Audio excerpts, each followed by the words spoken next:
여러분 반갑습니다. 강규수입니다. 자, 오늘도 여러분들에게 도움되는 강의로 뵙도록 하는데, 질문 있으면 질문하십시오. 이 원장 뭐 질문이 있다면 질문하십시오. 예, 교수님 두 가지가 있는데요. 예. 첫 번째는 지금 몸이 아침에 일어났더니 손가락, 왼쪽 손가락 5개가 다 저린 증상이랑요. 예. 손바닥이 노랗게 변했어요. 예. 그래서 그럴 때는 첫 번째 질문. 예. 오케이. 두 번째. 두 번째는 이 관리를 할 때 침대 높이는 베드 어떻게, 높이. 예, 어떻게 맞춰야 되는지. 베드 높이. 오케이. 자, 여기에 대해서 또 명쾌하게 설명을 해드리도록 하겠습니다.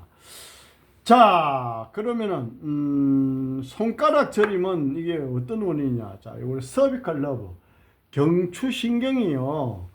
우리가 오른쪽으로도 나오고 왼쪽으로도 나와요. 그러면 이게 한 쌍이라 이런 표현을 하거든요. 쌍, 양쪽으로 나오니까. 그러면 이 신경이 눌리는 거는 반드시 한쪽이 눌려요. 양쪽이 같이 눌리는 경우는 없어요. 한쪽이 눌려요. 그 다음에 앞쪽은 전종인대가 있고 뒤쪽은 후종인대가 있어요. 즉 스피너스 프로세스, 극돌기가 있는 쪽이 후종인대고, 버터블러 추체 앞쪽이 전종인대가 있는데요. 전종인대는 신경 레벨이 없기 때문에 앞으로 전종인대 쪽으로 디스크가 밀려나오면 통증이 없어요. 후종인대 쪽으로 밀려나야 통증이 있다는 말씀 드리고, 그 다음에 오른쪽이나 왼쪽에 이제 신경이 눌리면은 지금 말씀처럼 한쪽 손가락이 저린 거예요. 자, 손가락이 저리는 레벨은 어느 레벨이냐? 서비컬 1번부터 7번까지의 뼈가 있고 1번부터 7번까지의 뼈가 있는데, 신경은 서비컬 1번부터 서비컬 8번까지 있어요. 신경은 8쌍입니다. 뼈는 7개인데. 자, 그러면은 서비컬 1번부터 8번까지 있는데 팔을 관장하는 신경은 어떻다? 6, 7, 8 레벨입니다. 6, 7, 8 레벨 신경이 눌리니까 손가락이 저린 거예요. 자, 그러면은 우리가 이제 신경이 눌리는 현상이 왜 일어나느냐? 그 원인을 먼저 알아야 돼. 왜 원인을 아냐? 원인을 알아야 뭐다? 치료 방법이 나온다. 그래서 원인을 알아야 되는 거예요. 자, 그러면은 경추가 그렇게 이상이 생기고 신경이 눌리는 원인이 뭔데? 첫 번째, 노화. 자, 우리가 나이가 뭐 28세 지나면은 전부 다 이제 그때부터 늙어 가잖아요. 그러면 근육이 약해져요, 뼈가 근육이 약해져요, 근육이 강해져요. 뼈가 약해져, 뼈가 강해져. 근육과 뼈는 약해지잖아요. 노화로 인해서. 그 다음에 운동 부족.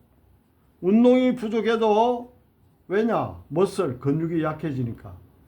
근육이 약화되니까 어떻다?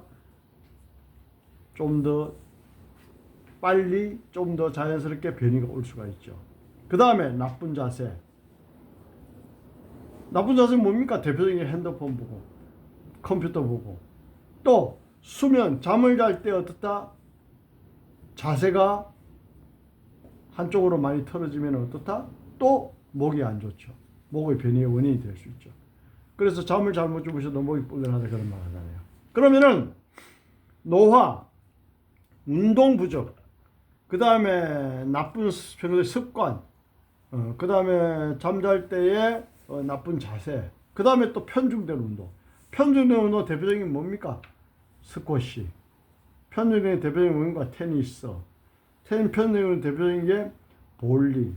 그 다음에 골프. 이런 등등도 척추의 변이에 일조를 하잖아요. 그러면은 이런 등등의 원인에 의해서 목은 안 좋아지는 거예요. 그러면은 목을 이렇게 털어진 걸 바로 교정하면은 뭐 그게 영구적으로 이렇게 보존이 되느냐? 그게 아니에요. 또 털어질 수 있어요. 그럼 또 교정해야 되고, 그럼 또 털어질 수 있고 또 교정해야 되네요. 그렇죠. 그래서 미국에 카이로프락터라는 직업이 존재를 하는 겁니다. 카이로프락터는 어떤 사람이 카이로프락터를 하느냐? 미국의 6년제 의과대학을 졸업한 사람들이 하는 거예요. 몇 년제? 6년제 의과대학. 6년제 의과대학을 졸업한 사람이 카이로프락터가 되는 거예요. 카이로, 그리스로 손이라는 뜻이고, 프락틱 임상하다. 카이로프락틱, 손으로 어떻다? 임상하다, 치료하다. 손으로 뭐다? 치료한다. 이 뜻입니다.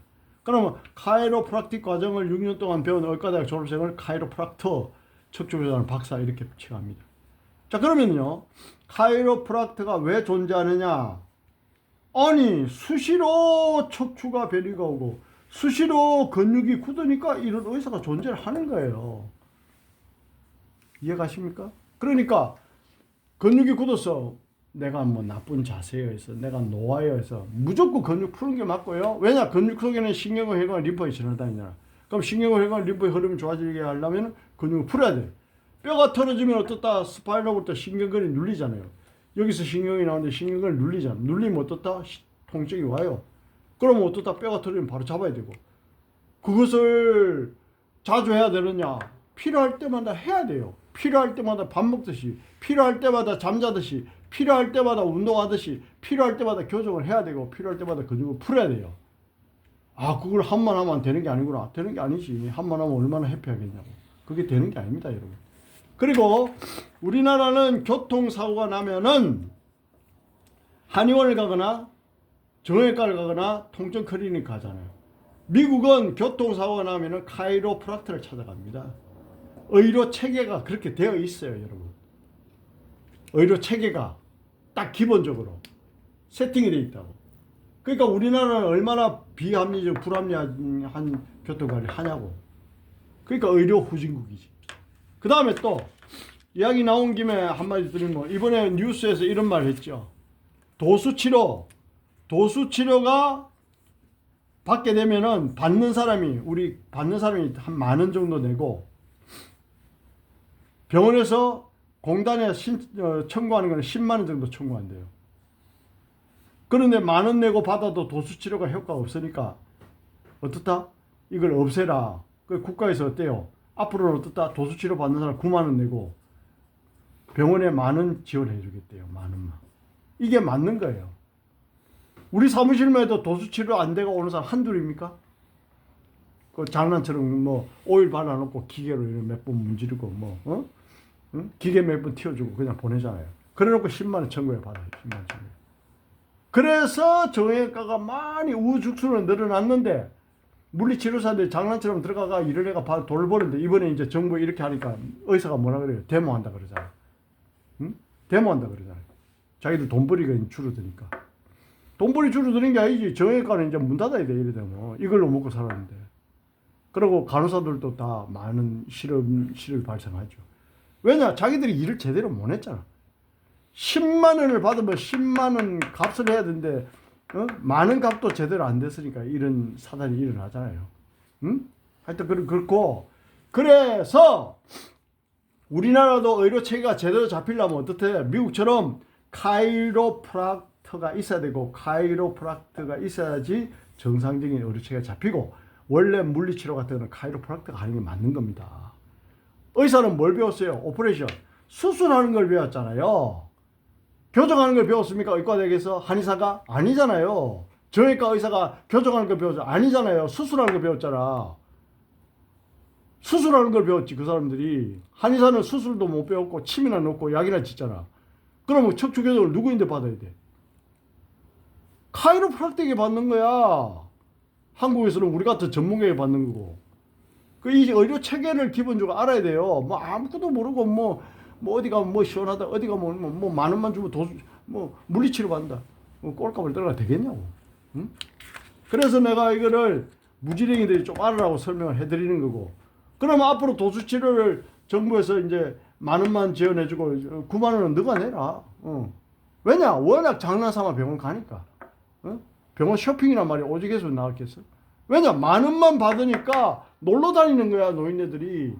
할 일 없으니까 병원에 10,000원 주면 1시간 동안 뭐 룰을 하려고 대충 받고 오니까. 그럼 병원에서는 또 어때? 9만 원을 또 청구해요. 또 의료보험공단에 9만 원 정도를. 그 돈 벌거든. 그 이제 이게 없어지잖아, 이제. 응? 오늘 뉴스에 나왔어요. 그렇게 하는 게 맞아요. 도치료가 뭐 효과 있고 뭐 잘한다면 내가 이런 말 안 하는데, 우리는 뻔히 알잖아. 어떻게 하는지. 그래서 여기서 도수치료로 안 돼가 온 사람들 한둘이냐고. 자, 그 다음에. 그러면 또 물어보자.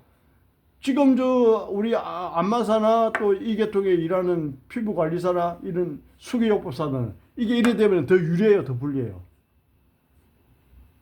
더 더 유리하냐고 불리하냐고. 유리해요. 유리하지 당연히. 여기는 비싸니까 안 가지. 9만 내고 누가 가냐고. 많은 데도 갈동할동하는데 9만 내고 안 가지. 그럼 여러분들 찾아오는 거지. 더 유리하지. 그래서 이제 그 목은 그러면 이제 목이 저리다. 그럼 어떻게 해야 되는데? 목 근육 풀고 그 주위에 연부적인 스트레피즈 승모근도 풀고 그다음에 목 교정하고 그걸 유지되려면 어떻다? 목 근육 강화 운동을 하고 이렇게 세트로 해야 되지. 그럼 그걸 가르쳐 주냐? 오늘 그걸 완벽하게 배우면 되고. 그다음에 그렇게 했는데도 불구하고 내가 나쁜 자세로 그렇게 했는데도 불구하고 내가 편육내 운동으로 그렇게 했는데도 불구하고 내가 노화로서 자꾸 변이가 온다. 그럼 또 교정을 해야 돼. 근육 또 근육 풀어야 돼. 얼마 만에 풀어라 그런 게 없어요, 여러분. 건강한 나도 일주일에 한 번씩은 대충 이렇게 관리받고 하는데, 응? 그래서 카이로프락트가 있다는 말은 누구나 다 척추가 틀어질 수 있고 카이로프락트가 있다는 말은 누구나 다 근육이 굳을 수 있다. 그럼 그걸 치료해야 되니까 미국이나 유럽 제국이나 선진국 일본 같은 데서 카이로프락트가 있는 거예요, 다. 우리나라 의료 후진국이니까 없지. 우리가 왜 의료 후진국이 됐습니까? 의사들이 반대하니까 그걸 못 하는 거지. 꼴값을 떨고 있는 거지. 저거 돈 몇 푼 벌라고. 그 잘난 돈 몇 푼 벌라고. 이놈 새끼들이. 정신 못 차리고. 그러니까 안 되는 거야. 그러니까. 에? 이건 팩트입니다. 우리가 너무나 잘 알아요. 우리가 전문가니까. 자, 그 다음에 또 뭐야? 배드? 배드도 봐. 미국 카이로프락틱에서 학문적으로 딱 정해놨단 말이야. 뭘 정해놨어? 시술자의 배드의 높이는 내가 관리자다, 시술자의 설계골 높이가 딱 알맞다. 이렇게 이야기했단 말이야. 설계골 높이. 그럼 지금 내 배드가 내 설계골 높이에 맞춰놓은 거야, 저게.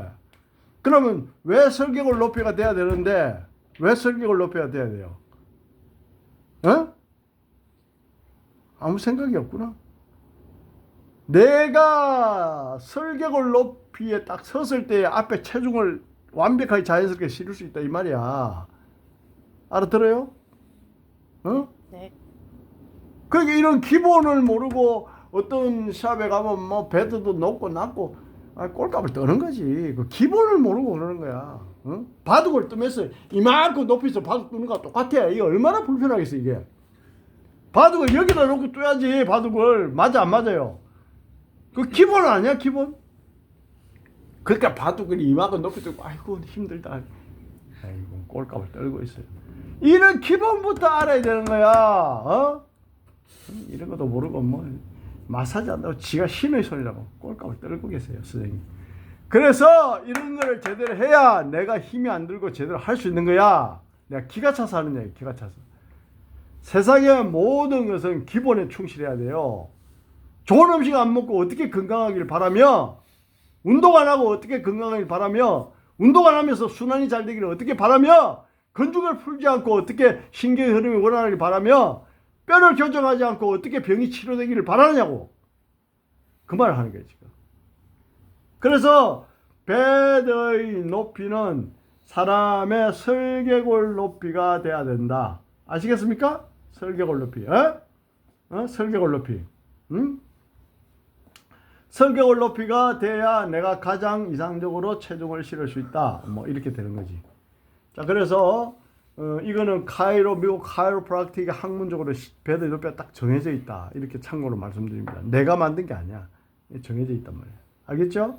그래서 어쨌든 간에 이런 기본적인 거를 좀 알고 여러분들이 했으면 좋겠다. 사람이 말이죠. 불편한 거를 그대로 하고요. 털린 걸 그대로 하고요. 안 좋은 걸 그대로 하면 발전이 없습니다. 항상 반성하고 성찰하고 혁신하고 매일매일 새롭게 산다면은 가장 젊게 사는 것이고 가장 젊게 사는 사람이 어떻다? 성공할 수 있는 확률이 가장 높습니다. 인간은요, 답을 얻을 수는 없지만은 최선을 다하고 하늘의 뜻을 기다리면은 하늘이 반드시 답을 준다라는 말씀을 드리면서 오늘 이제 그 팔저림 치료하는 방법을 강의를 들어가도록 하겠습니다. 자, 존경하고 사랑하는 제 여러분 감사합니다. 다음에 또 뵙겠습니다. 충성.